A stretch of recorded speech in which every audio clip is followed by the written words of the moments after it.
भाइयों बहनों, मुझे बताओ, ये कश्मीर जो है हमारा है या नहीं है? जोर से बोलो, है या नहीं है? धारा 370 हटनी चाहिए थी या नहीं हटनी चाहिए थी? जोर से बोलो, हटनी चाहिए थी या नहीं हटनी? एक कांग्रेस, एनसीपी, नकली शिवसेना, शरद पवार की एनसीपी, ये कहते हैं कश्मीर में धारा 370 नहीं है। मैं आज संभाजी महाराज की भूमि पर कहकर जाता हूं, मेरी बात मानिएगा शरद पवार साहब, आपकी 4 पुश्तें भी आएगी, धारा 370 हम वापिस नहीं आने। मेरे साथ बोलिए, भारत माता की। क्यों भाई, क्या हो गया है सिराला वालों की आवाज को? जीतना है या नहीं जीतना है? अरे जोर से बोलो, जीतना है या नहीं जीतना है? तो ऐसी आवाज नहीं चलेगी। यहां से मोदी जी आज महाराष्ट्र में है, वहां तक आवाज जानी चाहिए। सत्यजीत और निशिकांत को जिताने के लिए सिराला में भाजपा वाले इकट्ठा हुए हैं। मेरे साथ दोनों हाथ उठाइए। दूर बैठे वो भाई भी उठाए, सामने बैठे वो भी उठाए। विजय के संकल्प की मुट्ठी बीचे और प्रचंड आवाज से बोलिए, भारत माता की जय जय जय जय जय शिवाजी, जय जय जय जय जय भवानी, वंदे वंदे। आज विश्वासराव नाइक महाविद्यालय में उपस्थित सभी भाइयों बहनों को मैं प्रणाम कर कर मेरी बात की शुरुआत करता हूं। मैं यहां पर महाराष्ट्र चुनाव में भारतीय जनता पार्टी के 2 प्रत्याशी सत्यजीत देशमुख, आगे आओ सत्यजीत, और इस्लामपुर से हमारे निशिकांत जी आगे आइए, ये दोनों को जिताने की अपील करने के लिए मैं आया हूं। और मैं आज यहां कहकर जाता हूं, हमारे सत्यजीत ने कहा कोई कानून के चलते ये अघाड़ी सरकार ने नाग पंचमी की नाग की पूजा बंद करी है। मैं 32 सिराला नाग मंदिर की भूमि पर कहकर जाता हूं, हमारी सरकार फिर से बनने के बाद इसको हम विधि विधान के साथ चालू करेंगे। कानून का सम्मान भी रहेगा और नाग पूजा भी वही परंपरा के साथ होगी, ये मैं आज कहकर जाता हूं। मैं ग्राम देवत अंबा माता को और महान गोरक्षनाथ महाराज को भी प्रणाम कर कर मेरी बात की शुरुआत करता हूं।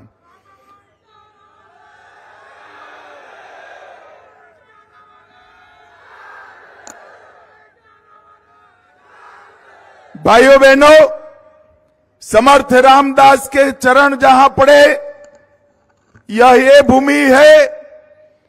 समर्थ रामदास जिन्होंने गुलामी के समय में महाराष्ट्र के युवाओं को एकत्रित कर कर शिवाजी महाराज को पाठिंबा देने का काम किया, वो समर्थ रामदास को मैं प्रणाम कर कर मेरी बात की शुरुआत करता हूं।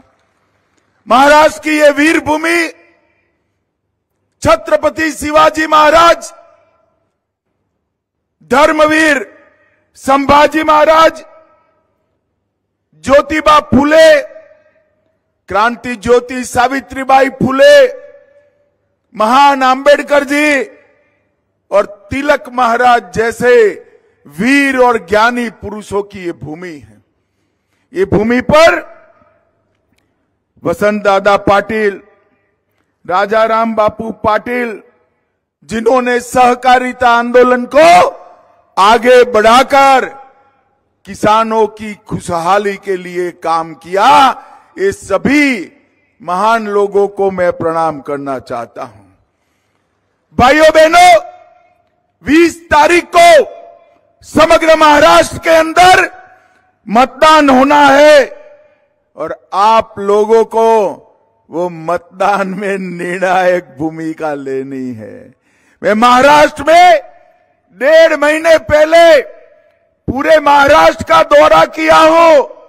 जहां जहां गया, विदर्भ गया, मुंबई गया, कोंकण गया, कोल्हापुर गया, उत्तर महाराष्ट्र जलगांव गया, जहां गया वहां एक ही बात है, महायुति की सरकार बनानी है, देवेंद्र भाई को विजयी बनाना है।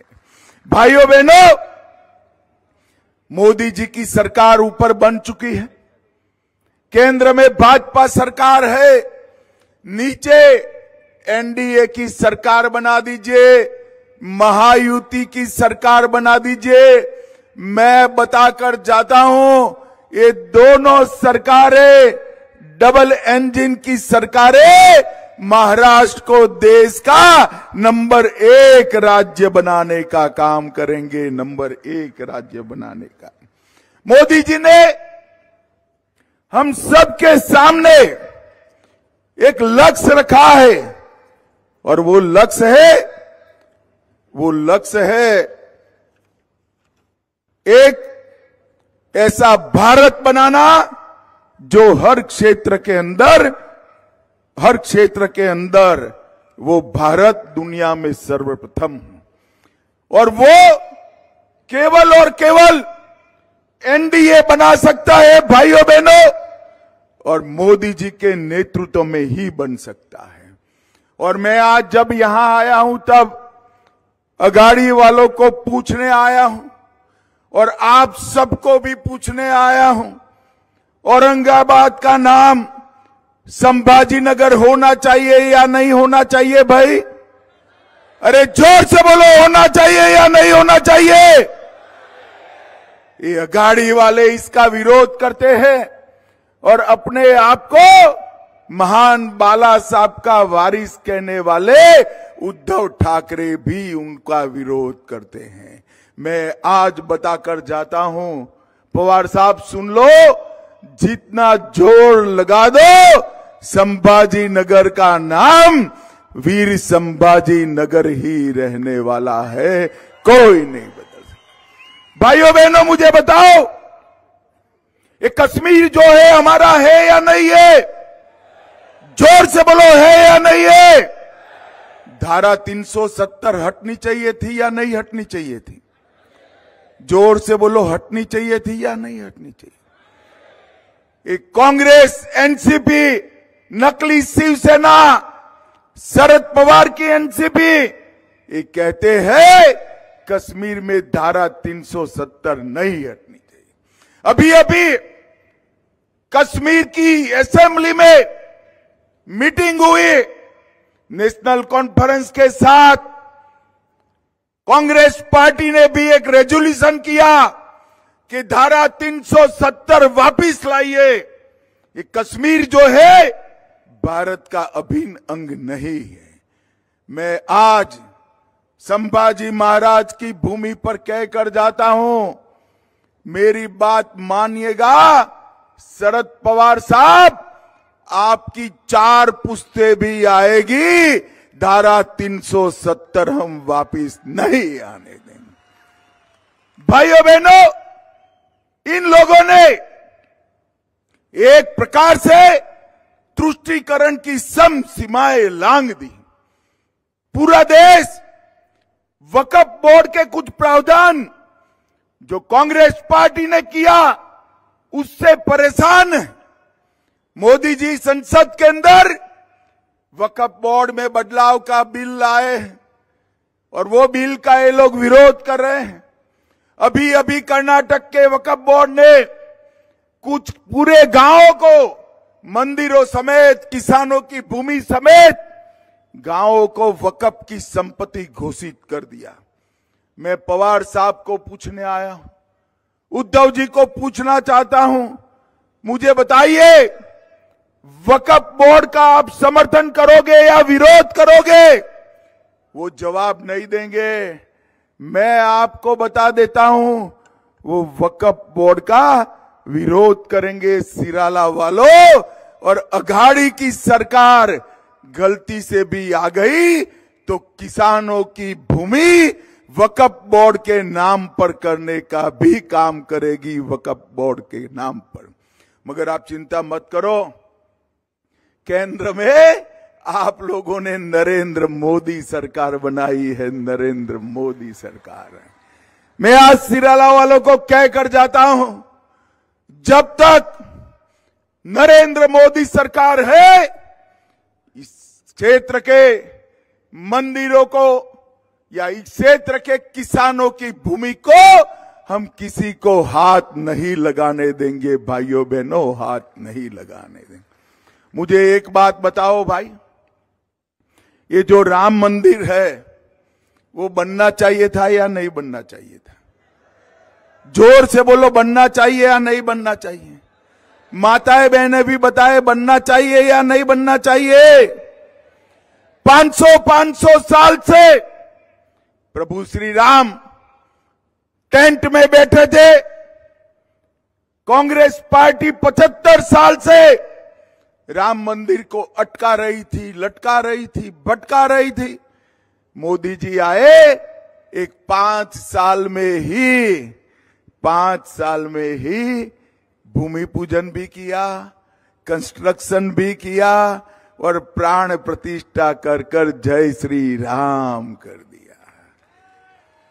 और भाइयों बहनों, शरद पवार साहब ने कह दिया कि मैं बाद में आऊंगा। उद्धव ठाकरे भी नहीं गए, राहुल गांधी भी नहीं गए। क्यों नहीं गए बताओ भाई सिराला वालों, क्यों नहीं गए? मैं बताऊं, उनको अपनी वोट बैंक से डर लगता है, वोट बैंक से डर लगता है। मगर हम भाजपा वाले वो वोट बैंक से नहीं डरते हैं। सिर्फ राम जन्मभूमि नहीं, हमने काशी विश्वनाथ का कॉरिडोर भी बनाया और सोमनाथ का मंदिर भी सोने का बन रहा है। इसको कोई नहीं रोक सकता।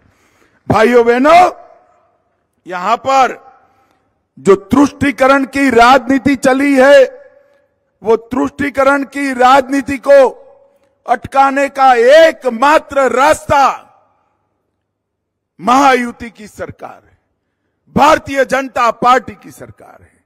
और ये सिराला की नाग पूजा को भी जो बंद करने की हिम्मत करी है ना, इसका भी कारण उनकी वो वोट बैंक है। मैं फिर से एक बार दोहराऊंगा, नाग पूजा धार्मिक रूप से परंपरागत तरीके से धड़ल्ले से चालू होगी, इसको कोई नहीं रोक सकता। अन्ना भाऊ साठे का स्मारक बनाने का काम, निर्माण का वादा किया था, नहीं किया।